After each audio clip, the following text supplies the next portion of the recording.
দল ঢাকা জেলা ঢাকা এখন আমাদের দপ্তর পাড়ায় আসছে। এখন আমাদের দপ্তর করে আসছেন আমাদের মাননীয় ভারপ্রাপ্ত চেয়ারম্যান জনাব তারেক রহমানের দিকে।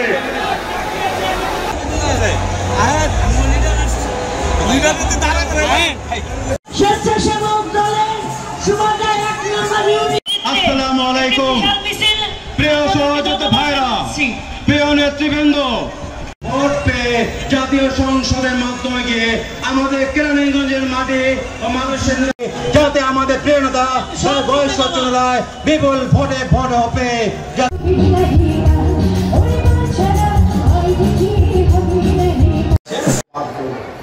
আমরা সংস্কারের কথা এই ফ্যাসিস্টের রক্তচক্ষু অংশগ্রহণকারী ইতিহাস আমাদের রয়েছে না? জানাবো জনগণ যদি বিএনপিকে ক্ষমতায় জানায় ভালো কথা। আপনার ডিসি অফিসে আবার বলছেন সংখ্যালঘুদের নির্বাচন আমরা জানি যে নিম্নকক্ষে এখন সবার শুরু করেছে যে যেন নির্বাচন দিতে হবে এবং নির্বাচন হতে হবে এবং নির্বাচন ঐকান্তিক প্রচেষ্টায় তারেক রহমানের সাথে মুড সুইং রোগ হয়। মুড সুইং রোগ বোঝেন তো, যে ক্ষণে ক্ষণে বাংলাদেশের পুরো সীমানা করক রাজ্যে পরিণত হয়েছিল। আমরা দেখেছি বাংলাদেশের সমস্ত রাষ্ট্রীয় কাঠামো, সমস্ত কার্যক্রম সরকার পরিচালনা করত দিল্লি থেকে। আমরা দেখেছি সেই দিন যেন আমাদের আর না দেখতে হয়। এইগুলো যদি আমরা বলে নির্বাচনের কথা বললে আমরা নাকি আরেক দেশের চর হয়ে গেলাম, গোয়েন্দা হয়ে গেলাম, কি জেনারেশন হয়ে গেলাম। কারা বলছে? যারা চায় নির্বাচনের মাধ্যমে নাকি গণতন্ত্র প্রতিষ্ঠা হয় না।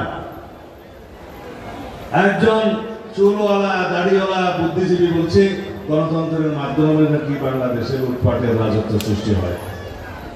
তো যদি গণতন্ত্রের মাধ্যমে, ভোটের মাধ্যমে গণতন্ত্র প্রতিষ্ঠা না হয়, পৃথিবীতে আর কোন গণতান্ত্রিক ব্যবস্থা আছে কিনা আমাদের তো জানা নাই। দয়া করে যদি বলেন।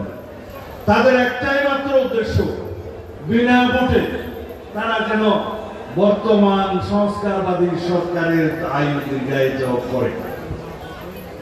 ওই ফ্যাসিবাদ, ওই দেশি বিদেশি ষড়যন্ত্রকারীরা আজকে আবার নতুন ফাঁদ পেতেছে।